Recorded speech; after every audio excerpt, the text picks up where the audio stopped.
Почитувани ученици, јас сум Марина Младеновска, наставник по историја и предавам во Општинско основно училиште Мирчевцев од Скопје. На овој час ќе се обидам да ви ги објаснам настаните и појавите кои што се изучуваат во наставна содржина која што е предвидена во 7 оделение. Наставната содржина е со наслов Населување на Словените во Македонија. Инаку представува прва наставна содржина или прва лекција од темата која што се нарекува Македонија во ранен среден век. Пред да започнам да ви објаснам која била причината поради која што се населат Словените на просторот од Македонија, зашто токму просторот од Македонија ќе го отберат да биде населен од страна на Словените, какви промени ќе се случат во животот на Словените откако ќе дојдат на просторот од Македонија и какви промени ќе се случат во животот на староселилците кои што живееле на просторот од Македонија откако ќе дојдат Словените. И сакала накратко да се потсетиме за животот на Словените пред нивната преселба, односно во нивната прататковина. Накратко ќе се потсетиме дека нивната прататковина се наоѓала зад планината Карпати и дека барајќи ги поволните услови за живот кои што просторот кој што живееле во нивната така наречена прататковина не одговарал на поволни услови за живот, ќе бидат принудени да тргнат да се преселуваат во три правци. Една група на словени ќе тргне да населува дел во Западна Европа, една дел во Источна Европа и една група од словени ќе тргне да се преселува на јужниот дел од Европа. За изучувањето на делот од нашата историја, ние подетално ќе изучуваме за преселбата на јужната група на словени. Јужната група на словени ќе тргне да го населува Балканскиот полуостров, кој што овој период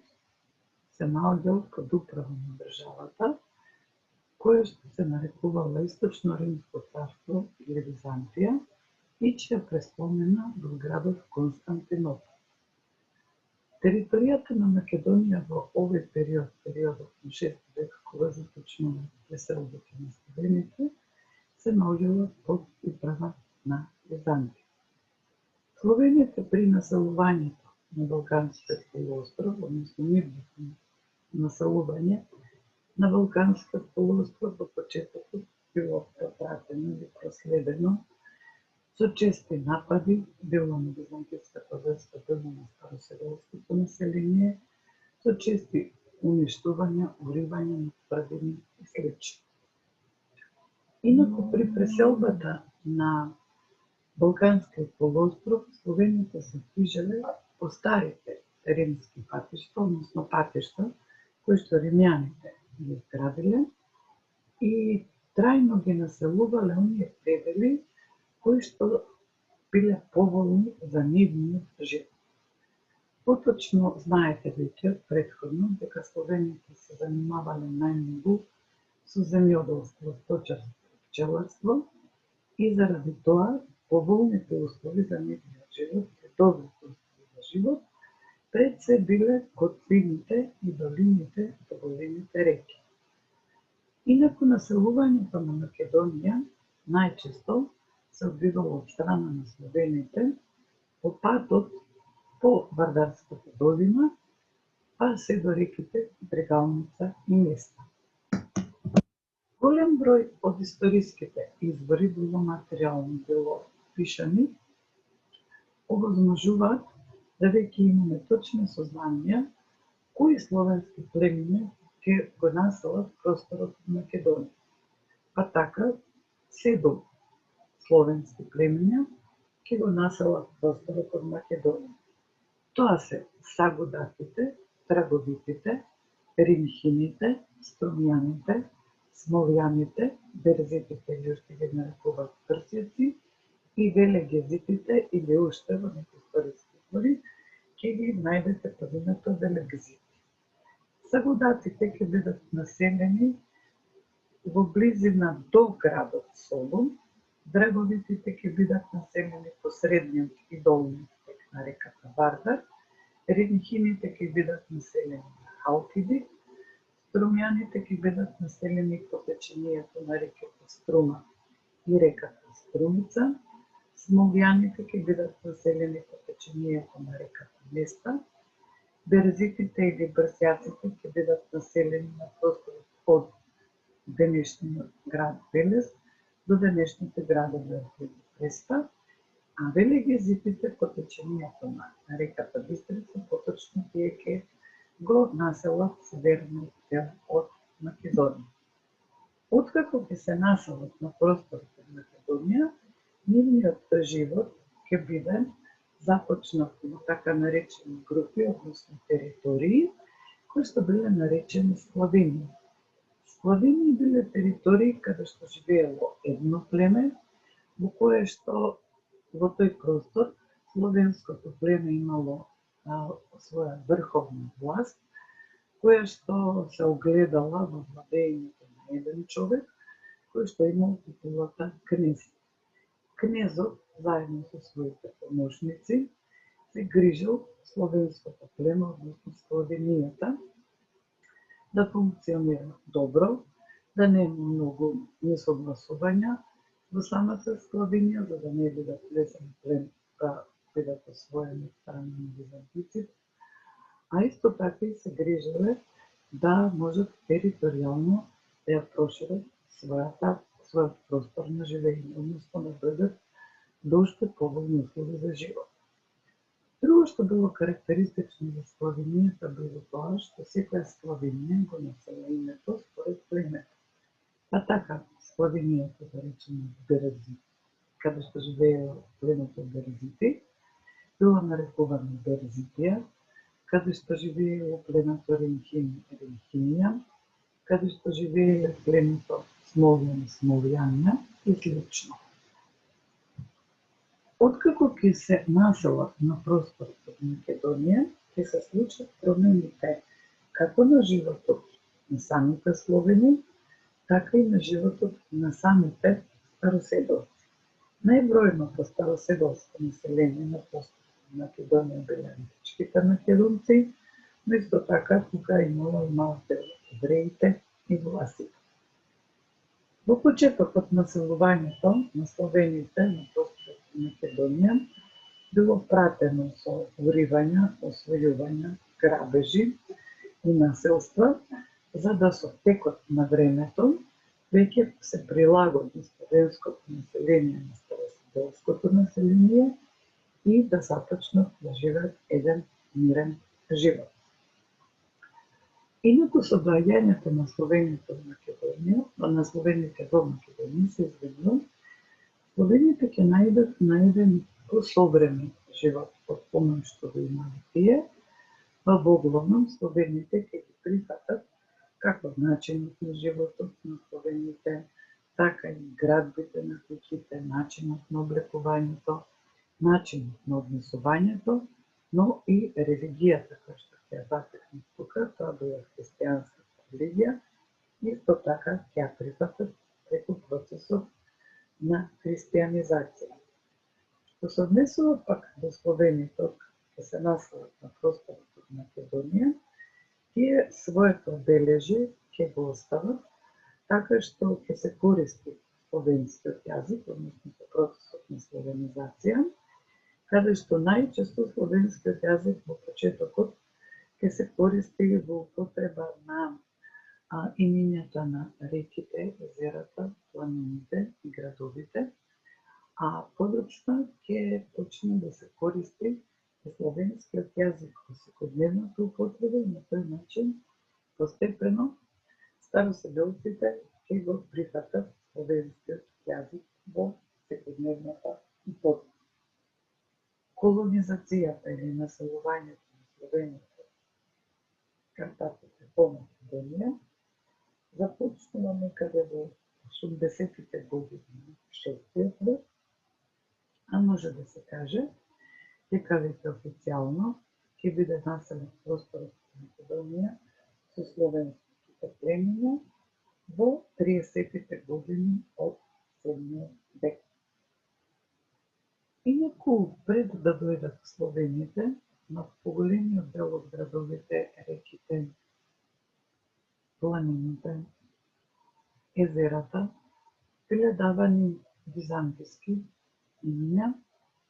кои што словените ќе ги прилагодат на својот јазик, па така поголемиот дел од градовите ќе попримат словенски имиња.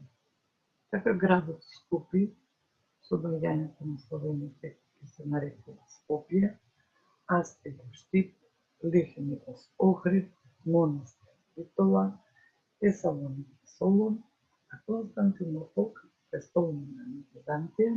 ќе биде нарекуван Цариград. Реката Аксиос, или во некои историски извори може да се сретне под името Аксиос или Акси, ќе стане реката Вардар, реката Еригон ќе стане Црна река, а Скардус ќе стане Шарклан. Овие градови кои што се обележани на оваа карта што се наоѓа пред вас, тоа се градовите Битола, Струга, Остива, Велес и Струмица, како и градот Скопје, кој што не е обележан, имаат легенди поврзани со нивните имиња. Легендите велат дека овие градови им биле дадени имиња откако ќе се населат словените во нив или во нивната близина. Па така за градот Скопје постои легенда дека градот Скопје, античкото име Скопје ќе биде заменето со византиското име Скопија, а словените името Скопија ќе го прилагодат на својот јазик и на нивното лесно изговарање на градот, па ќе го нарекуваат Скопје, а подоцна ќе се промени во името Скопје. Градот Битола, според легендата, вели дека името било дадено како ќе дојдат словените, ќе бидат зачудени од голем број на манастирите кои што биле изградени во градот Битола и словенскиот збор кој што означува дека градот Битола изобилува со манастири, бил обителува, обител, Битола, и на тој начин градот ќе го носи денешното име. Струмица бил град во кој што добил име по името на племето кое што ќе се насели во потечението на реката Струма, односно тогашната река Стримон,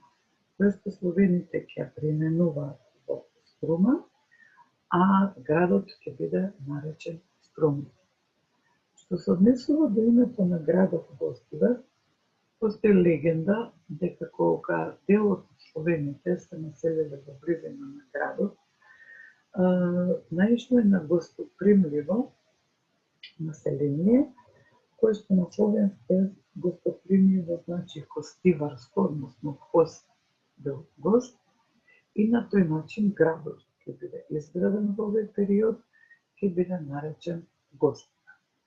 А што се однесува до градот Велес, постојат две легенди. Првата легенда вели дека кога се населиле словените тука, се населиле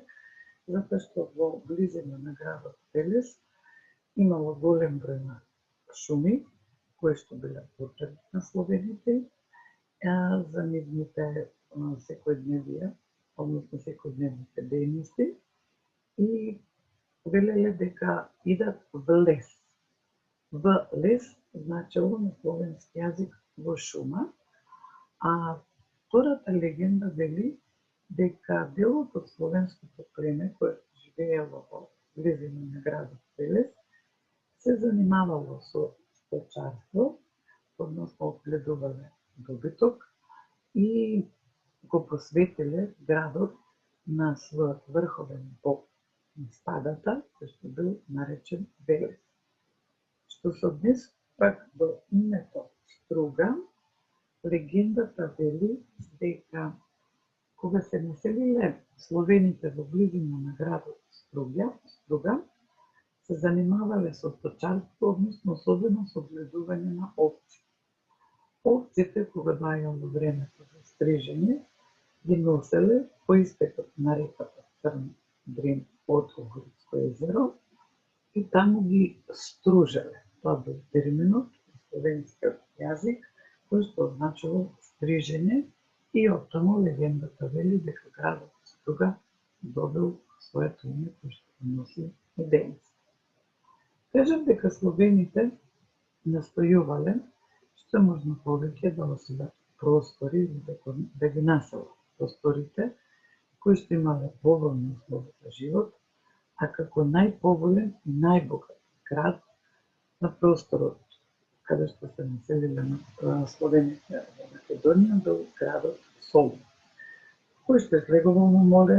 во пристаниште, во кој што била развиена трговијата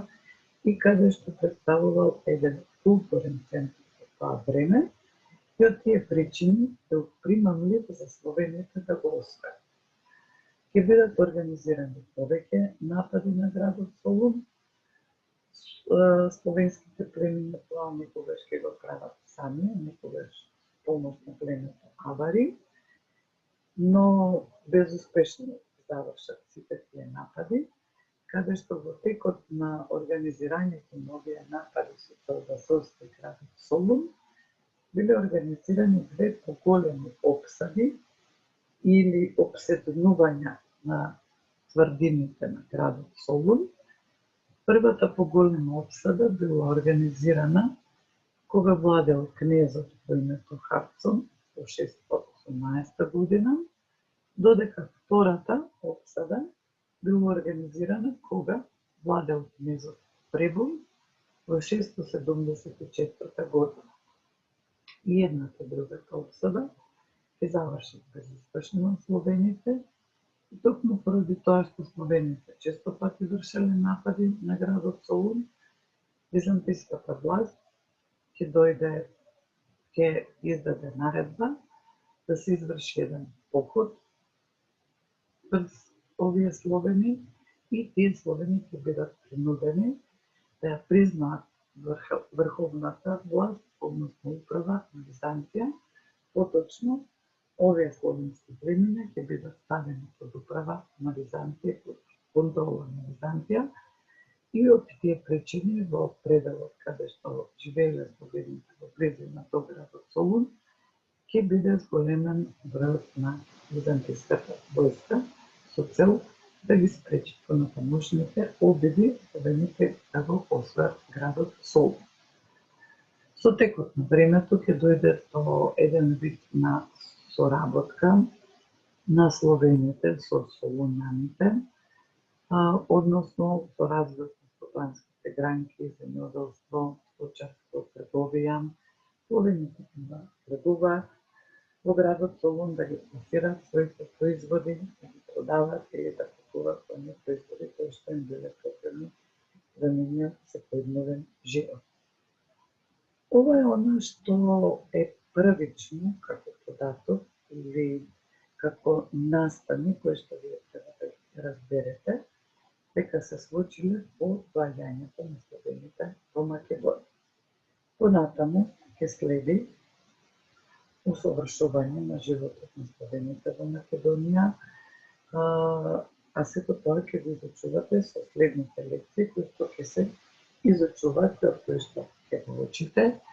како се развивал и усовршувал животот на словените кои што го населиле просторот од Македонија.